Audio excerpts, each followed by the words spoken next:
100% అదే నేను చెప్తున్నాను కదా, పవన్ కళ్యాణ్ చెప్తున్నా.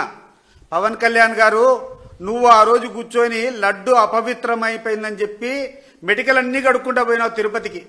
అందరూ చూశారు నీ యొక్క డబల్ స్టాండర్డు. పవన్ కళ్యాణ్ గారి డబల్ స్టాండర్డు ప్రజలందరూ కూడా చూస్తున్నారు.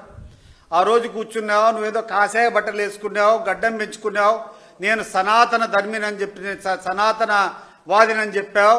నువ్వు ఈ హిందూ మతానికి ఎటువంటి అపచారం జరిగినా నువ్వు దానికి సంరక్షకునని చెప్పినావు. ఆ రోజు కూర్చొని మెడికల్ కడుక్కుంటా పోయినావు.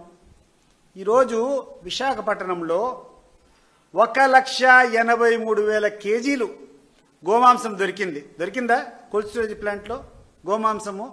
ఏం చేసినావా? ఏం చేస్తావు పవన్ కళ్యాణ్ చెప్పినాడు అడుగుతున్నా. నీ యొక్క డబల్ స్టాండర్డ్ డైలాగ్స్ మా ఊర్లో స్కూల్ పిల్లలను అడిగితే చూపిస్తాడు. నువ్వు ఎన్నికల ముందు ఏం మాట్లాడావు, ఈరోజు ఏం మాట్లాడుతున్నావు, సనాతన ధర్మ గురించి నువ్వు ఇంతకుముందు ఏం మాట్లాడావు, ప్రతి ఒక్కరి చేతిలో ఉన్నటువంటి సెల్ ఫోన్లో కూడా అవి ఉన్నాయి వీడియోస్. నిన్న మా ఊరికి పోతే గొర్రెలుగా చేసేటని కూడా చూపిస్తాడు, అప్పుడు ఏం మాట్లాడాడు అని. నీ నోటితో నువ్వు కూర్చొని మా నాయన